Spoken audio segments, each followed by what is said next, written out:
Cara, faz 10 segundos que eu acabei de gravar a análise da rodada, tá? Vejam lá o resumão da rodada. E eu fiquei aqui parado olhando, assim, falando, é isso que a galera quer ver? Eu falei 10 segundos, mas foram uns bons 40 segundos, tá? E eu pensei, não sei se é isso que a galera quer ver, mas eu produzo aqui o conteúdo que eu gosto, né? E aí fiquei pensando, mas o que a galera quer ver? O que a galera quer de tá fazendo de discussão nesse momento? E aí eu só, cara, parei 10 segundinhos pra refletir do que eu tô falando nos meus grupos de Fluminense. O trabalho do Zubeldia chegou ao fim. Eu sempre trouxe muito assunto de fora, né? Assunto de WhatsApp, de Twitter e tal pra cá. Às vezes até mesmo sem ter uma opinião. Que eu acho que a gente não precisa ter opinião pra tudo. Às vezes a gente precisa reconhecer a nossa insignificância e me mandarem agora tomar uma decisão é uma coisa. Mas eu ter uma opinião bem embasada, uma garantia, uma segurança, na minha opinião, não vou dizer que eu tenho. Pra gente poder debater. O trabalho do Zubeldia chegou ao fim no Fluminense? Eu consigo vir pra cá, cara, e trazer uma perspectiva positiva. Vou começar pela positiva do trabalho do Zubeldia. Os índices ainda são muito altos. Eu vou dar dois números aqui, tá? Eu julgo que conseguem mostrar que o aproveitamento ainda é alto. Dentro do Campeonato Brasileiro, dados do ótimo site flusão.info, os melhores aproveitamentos de técnicos do Fluminense em campeonatos brasileiros na história. Primeiro é do Didi, 19 jogos, 68% de aproveitamento. Segundo é do senhor Carlos Alberto Torres, que só treinou 4 jogos. Tá? 66% de aproveitamento. E depois vem Luiz Zubeldia. Treinou 30 jogos, 66% de aproveitamento. Outro dado, tá? Que aí é no cenário geral. Os melhores aproveitamentos de técnicos do Fluminense na história. O Luiz Zubeldia tá em 30º, 63% no geral. Ele tá à frente, por exemplo, de Muricy Ramalho, 61%. É meio bizarro, né? Porque o Muricy não treinou muitos jogos do Fluminense.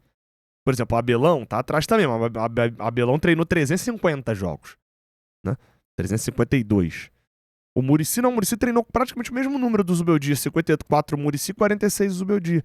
O aproveitamento do Zubeldia é melhor. É óbvio, não tô comparando um treinador com o outro, tá? Eu tô só querendo destacar que o Muricy foi um cara que passou aqui pelo Brasileirão e voou, foi bem demais no Fluminense no Campeonato Brasileiro.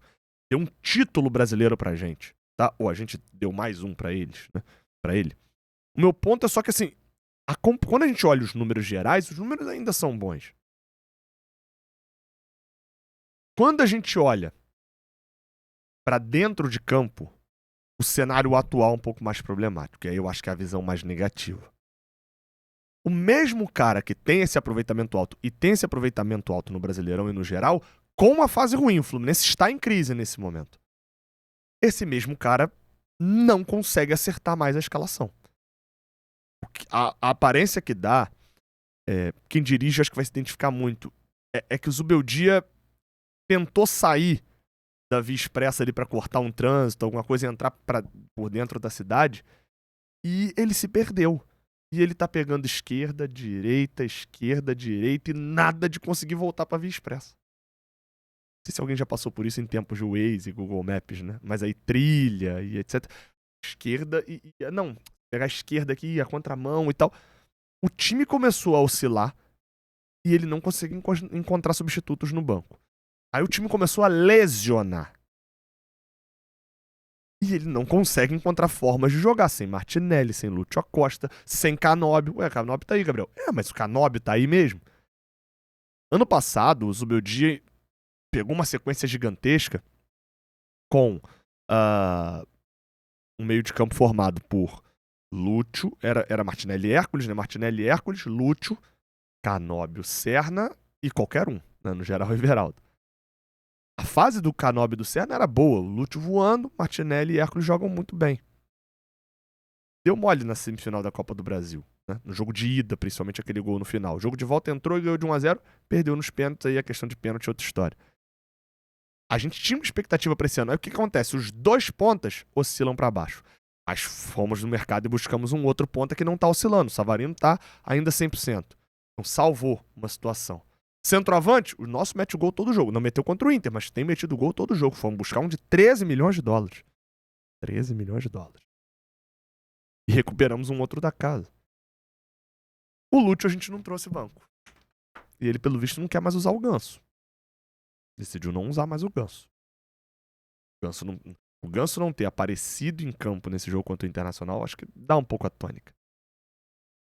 E aí, no meio disso tudo, no meio dessa falta de resultados, da falta de futebol também, porque alguém vai dizer que Deportivo Lara foi um bom jogo, alguém vai dizer que a gente fez um bom jogo contra o Flamengo, a exceção da reta final, quando eles deram campo e a gente foi muito mais num abafa do que o de organização, alguém vai ter coragem de dizer que a gente fez, nossa, que jogão que vocês fizeram, que o Fluminense fez contra a equipe do Independente de Rivadavia. Não foi uma atuação muito ruim, mas, pô, não dá pra dizer isso, né? Não dá pra dizer isso. Ou alguém vai falar que a gente jogou bem contra o Bolívar lá no Morro. Você vai vir pra cá e vai meter que foi um jogaço que a gente fez contra o Santos. E contra a Chapecoense, nossa, criamos muitas chances contra a Chape. Todo mundo cria, todo mundo faz. A gente que sofreu. Então, dentro de campo também não é um reflexo positivo. Quanto Operário, nossa partidaça lá, a culpa era o gramado. Outra culpa era a atitude. Outra culpa era a arbitragem. Você sempre tá nos outros. Eu acho que isso é o que mais incomoda o torcedor.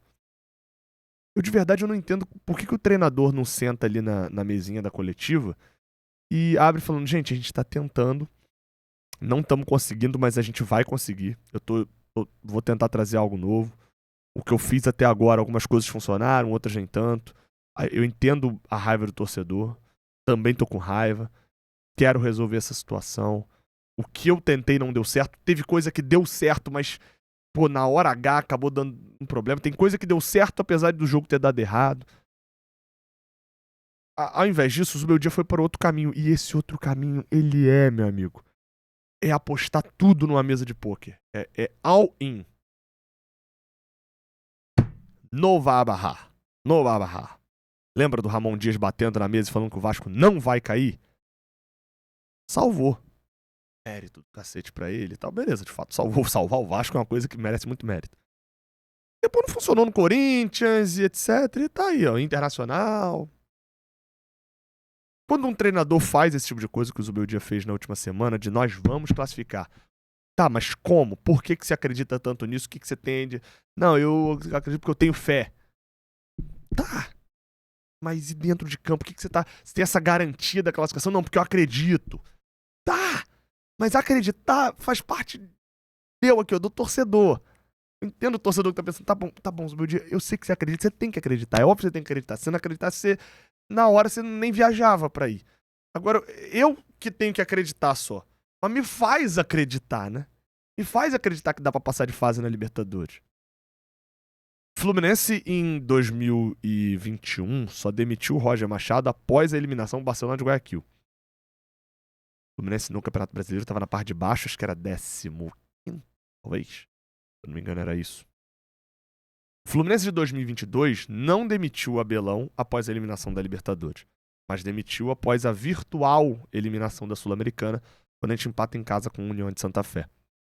A gente já havia perdido pro Júnior, se eu não estou enganado, 3-0 lá, e ia ganhar do Oriente Petroleiro aqui, se eu não me engano, e a gente estava indo a 3 pontos. Se eu não me engano era isso, a gente estava indo a 3 pontos em poucos jogos.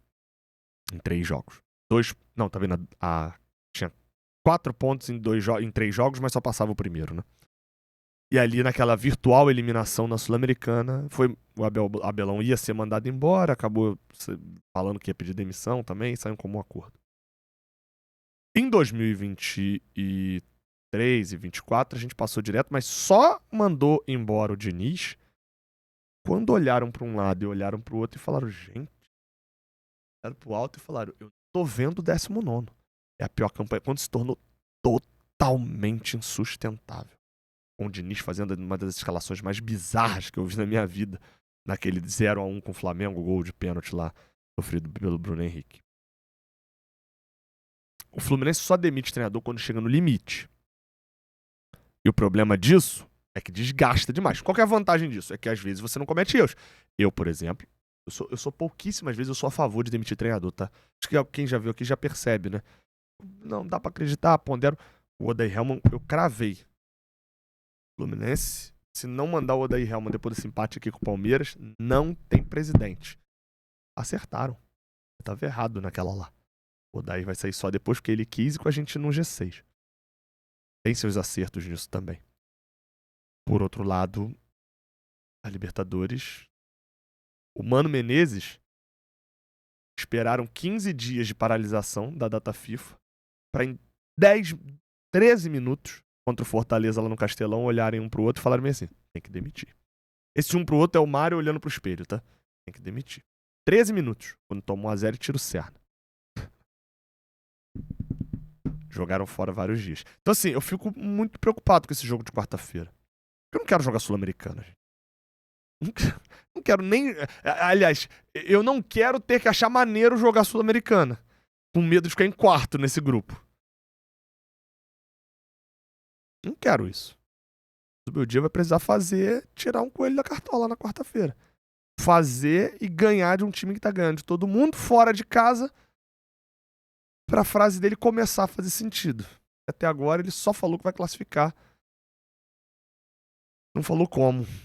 A entrevista no jogo contra o Inter já foi um pouquinho mais, né? Calma. Mas assim, né? Convenhamos também, né? 3 perguntas. Tinha só 3 repórteres lá, 2 do Rio Grande do Sul, só a gente do Rio. A assessoria do Fluminense não botou ninguém pra poder falar lá dos jogadores. Porque só tinha gente do Rio lá. Há um boicote hoje no Fluminense. Especificamente da assessoria, né, da parte de comunicação, há um boicote à jornada nítido. Mas uma hora eu falo mais sobre isso. Assim, e acho que esse vídeo aqui é nítido de que como eu, e o Léo, o Fio também, mas eu tô falando aqui de mim, preciso separar as coisas. Uma coisa que o Fluminense faz, outra coisa é minha análise de futebol.